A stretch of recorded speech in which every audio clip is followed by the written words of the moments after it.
Hi friends, welcome to our channel అండి. అయితే ఈరోజు మన టాపిక్ ఏంటంటే కృష్ణా నది గురించి మనం ఈరోజు చెప్పుకుందాం అండి. దీని మునుపటి క్లాసులలో గోదావరి నది గురించి అలాగే మహానది గురించి కూడా మనం చెప్పుకోవడం జరిగిందండి.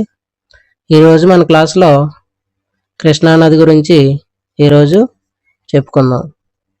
అయితే ఈ కృష్ణా నది ఎక్కడ జన్మించింది, ఏ రాష్ట్రాల గుండా ప్రవహిస్తుందో చూద్దామండి. కృష్ణా నది పశ్చిమ కనుమల్లో పశ్చిమ కనుమల్లో మహారాష్ట్రలోని మహాబలేశ్వరం అనే శిఖరం వద్ద జన్మించి మహాబలేశ్వరం అనే శిఖరం వద్ద జన్మించి ఇది ఎక్కడుందండి? జోర్ గ్రామం. అలాగే కర్ణాటక రాష్ట్రం గుండా ప్రవహించి తెలంగాణ రాష్ట్రంలోకి నారాయణపేట్ జిల్లా మాగపూర్ మండలం తంగడి అనే గ్రామం వద్ద ప్రవేశించి తెలంగాణలో 6 జిల్లాల గుండా ప్రవహిస్తూ ఆంధ్రప్రదేశ్లోకి కర్నూలు జిల్లా ముచ్చుమర్రి అనే ప్రాంతంలోకి ప్రవేశించి గుంటూరు, కృష్ణా జిల్లాల గుండా ప్రవహిస్తూ హంసలదీవి వద్ద బంగాళాఖాతంలో కలుస్తుంది. మహారాష్ట్రలోని మహాబలేశ్వరం వద్ద జన్మిస్తుంది. అయితే దివిసీమ అనగా ఏమి? విజయవాడకు 64 కిలోమీటర్ల దూరంలో పులిగడ్డ వద్ద కృష్ణానది 2 పాయలుగా చీలి బంగాళాఖాతంలో కలుస్తుంది. ఎక్కడండి? పులిగడ్డ వద్ద కృష్ణానది 2 పాయలుగా చీలుతుంది. విజయవాడకు 64 కిలోమీటర్ల దూరంలో ఈ పులిగడ్డ అనే ప్రాంతం వద్ద కృష్ణానది 2 పాయలుగా చీలి బంగాళాఖాతంలో కలుస్తుంది. అయితే ఈ పాయల మధ్య ఉన్న ఖాళీ ప్రదేశాన్ని దివిసీమ అంటారు. ఓకేనండి. అలాగే కృష్ణానది మొత్తం పొడవు ఎంతండి? కృష్ణానది మొత్తం పొడవు 1400 కిలోమీటర్లు. ఎంతండి? 1400 కిలోమీటర్లు. అయితే కృష్ణానది ప్రవహించే రాష్ట్రాలు 4 రాష్ట్రాలండి. కృష్ణానది ప్రవహించే రాష్ట్రాలు ఏంటండి? 4 రాష్ట్రాలు. 1 మహారాష్ట్ర, 2 కర్ణాటక, 3 తెలంగాణ, 4 ఆంధ్రప్రదేశ్. తెలంగాణలో 480 కిలోమీటర్లు ప్రవహిస్తుంది కృష్ణానది. అయితే ఆంధ్రప్రదేశ్లో 240 కిలోమీటర్లు మాత్రమే ప్రవహిస్తుంది. తర్వాత చూసినట్లయితే పరివాహక ప్రాంతం. ఈ కృష్ణానది యొక్క పరివాహక ప్రాంతం 2,58,948 చదరపు కిలోమీటర్లు. కృష్ణానది యొక్క పరివాహక ప్రాంతం ఎంతండి? 2,58,948 చదరపు కిలోమీటర్స్. ఓకే అండి.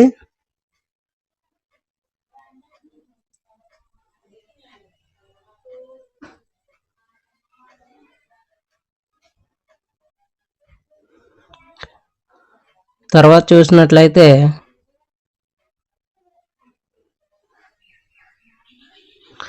పరివాహక ప్రాంతం 4 రాష్ట్రాల్లో కలదండి.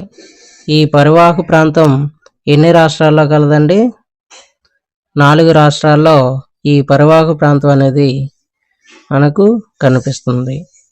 ఒకటి మహారాష్ట్రలోని,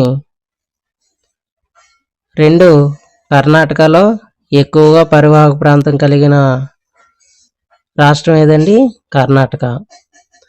3 తెలంగాణ, రెండవ ఎక్కువ పరివాహక ప్రాంతం కలిగిన రాష్ట్రం తెలంగాణ.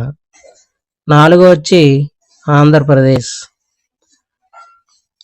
అలాగే కృష్ణా నది తెలంగాణలో 6 జిల్లాల గుండా ప్రవహిస్తుంది. కృష్ణా నది తెలంగాణ రాష్ట్రంలో 6 జిల్లాల గుండా ప్రవహిస్తుంది.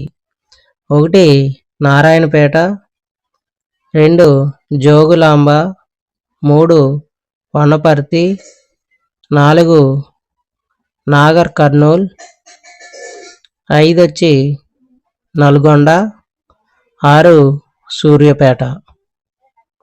ఈ 6 జిల్లాల గుండా కృష్ణా నది ప్రవహించడం మనం చూస్తున్నాం. తర్వాత చూసినట్లయితే ఆంధ్రప్రదేశ్లో 3 జిల్లాల్లో మాత్రమే ప్రవహిస్తుంది. కృష్ణా నది ఆంధ్రప్రదేశ్లో ఎన్ని జిల్లాల గుండా ప్రవహిస్తుందండి? 3 జిల్లాల గుండా ప్రవహిస్తుంది. దాంట్లో ఫస్ట్ది కర్నూలు జిల్లా, రెండవది గుంటూరు, 3 కృష్ణా. ఈ 3 జిల్లాల గుండా కృష్ణా నది ప్రవహిస్తుంది. ఆంధ్రప్రదేశ్లో 3 జిల్లాల గుండా, అలాగే తెలంగాణలో 6 జిల్లాల గుండా కృష్ణా నది ప్రవహిస్తుంది. అయితే ఈ కృష్ణా నది ఒడ్డున ఉన్న ముఖ్య పట్టణం ఏంటండి? విజయవాడ అండి. కృష్ణా నది ఒడ్డున ఉన్న ముఖ్య పట్టణం విజయవాడ. ముఖ్య దేవాలయం ఇంద్రకీలాద్రి, మన దుర్గాదేవి టెంపుల్ ముఖ్య దేవాలయంగా మనం చెప్పుకుంటున్నాం. అలాగే కృష్ణా నదిపై ప్రాజెక్టులు, కృష్ణా నదిపై ఏ ప్రాజెక్టులు ఉన్నాయో మనం చూద్దాం. కర్ణాటక రాష్ట్రంలో ఆల్మట్టి డ్యామ్, నారాయణపూర్ డ్యామ్. కర్ణాటక రాష్ట్రంలో ఏ డ్యామ్లు ఉన్నాయండి? ఆల్మట్టి డ్యామ్ ఒకటి, నారాయణపూర్ డ్యామ్. ఈ 2 డ్యామ్లు కూడా కర్ణాటక రాష్ట్రంలో ఉన్నాయి కృష్ణా నదిపై. తెలంగాణలో మాత్రం నారాయణపేట జిల్లాలో రాజీవ్ భీమా ఎత్తిపోతల పథకం, అలాగే జోగులాంబ జిల్లాలో ప్రియదర్శిని జులాల,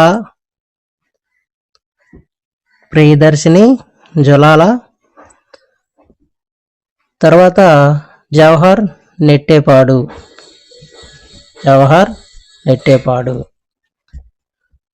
అలాగే నాగర్ కర్నూలు జిల్లాలో మహాత్మా గాంధీ కల్వకుర్తి ఎత్తిపోతల పథకం కలదు.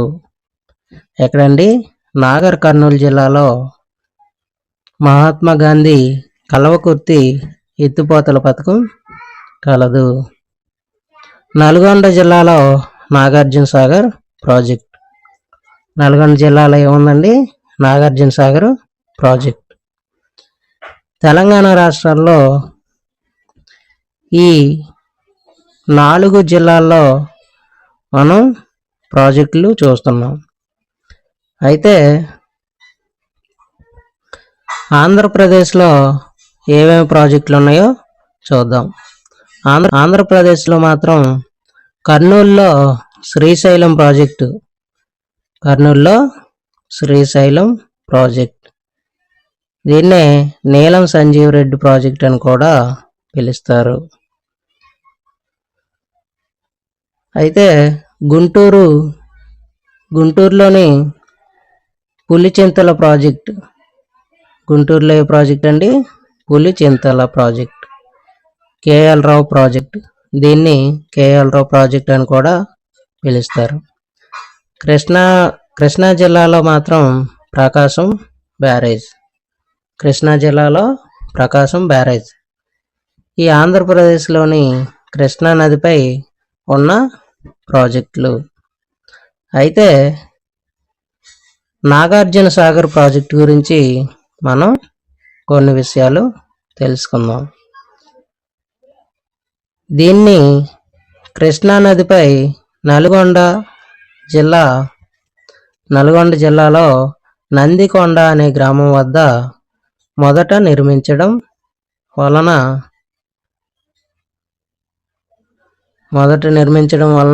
దీన్ని మొదట నందికొండ ప్రాజెక్టుగా పిలిచేవారు.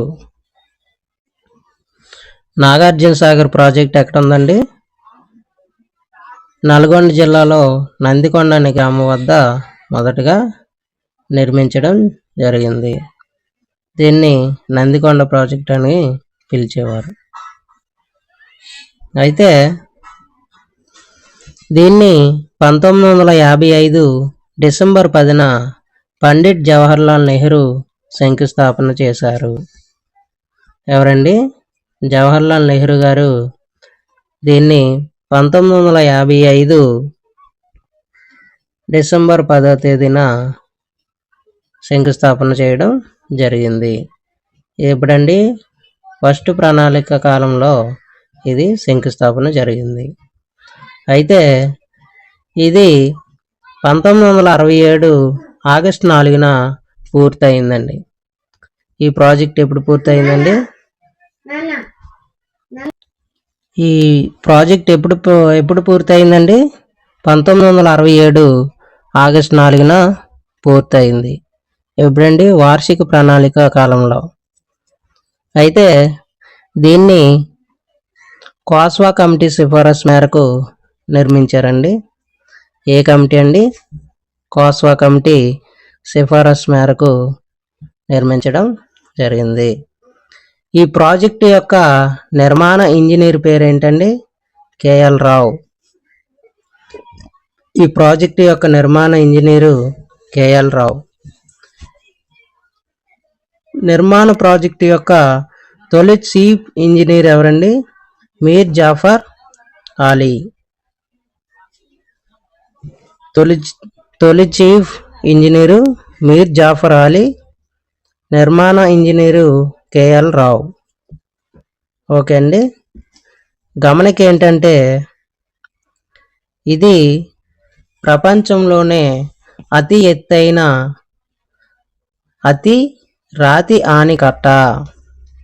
అతి ఎత్తైన రాతి ఆనకట్ట. దీని యొక్క ఎత్తు ఎంతండి? 124 మీటర్లు. దీని ఎత్తు ఎంత?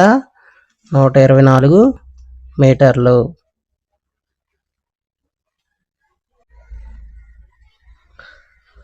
తర్వాత చూసినట్లయితే ఈ ప్రాజెక్టు యొక్క నీటి నిల్వ సామర్థ్యం ఎంతండి? 408 టీఎంసీలు. 408 టీఎంసీలు నీటి నిల్వ సామర్థ్యం ఈ ప్రాజెక్ట్. అయితే ఈ ప్రాజెక్టు ద్వారా 816 మెగావాట్స్ జల విద్యుత్ ఉత్పత్తి అవుతుంది. ఎంతండి? 816 మెగావాట్స్ జల విద్యుత్ ఉత్పత్తి అవుతుంది. నాగార్జున సాగర్ ప్రాజెక్టుకు 2 కాలువలు కలవు. ఒకటి కుడి కాలువ, దీన్ని జవహర్లాల్ కాలువ అంటాం. దీనివల్ల లబ్ధి పొందే జిల్లాలు గుంటూరు, ప్రకాశం. ఈ కుడి కాలువ వల్ల లబ్ధి పొందే జిల్లాలు ఏంటండి? గుంటూరు, ప్రకాశం. రెండో కాలువ వచ్చి ఎడమ కాలువ. రెండో కాలువ ఏంటి? ఎడమ కాలువ. దీన్ని లాల్ బహదూర్ కెనాల్ అంటారు.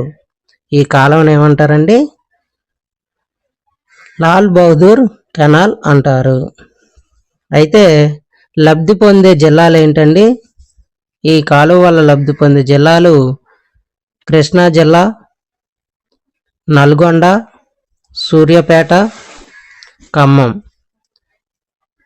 మొత్తం 4 జిల్లాలు ఈ కాలువ ద్వారా లబ్ధి పొందుతున్నాయి. ఒకటి ఆంధ్రప్రదేశ్లో కృష్ణా జిల్లా లబ్ధి పొందితే తెలంగాణ రాష్ట్రంలో 3 జిల్లాలు లబ్ధి పొందడం జరిగింది. ఒకటి నల్గొండ, సూర్యాపేట, ఖమ్మం. ఈ 3 జిల్లాలు కూడా ఎడమ కాలువ వల్ల లబ్ధి పొందుతుంది. ఓకే ఫ్రెండ్స్, ఇది ఈరోజు మన టాపిక్ అండి. నెక్స్ట్ టాపిక్తోని మళ్ళీ కలుద్దామండి. Thank you friends, thank you for watching. మీకు ఈ వీడియో నచ్చినట్లయితే లైక్ చేయండి, షేర్ చేయండి, అలాగే నా ఛానల్ని సబ్స్క్రైబ్ చేసుకోండి.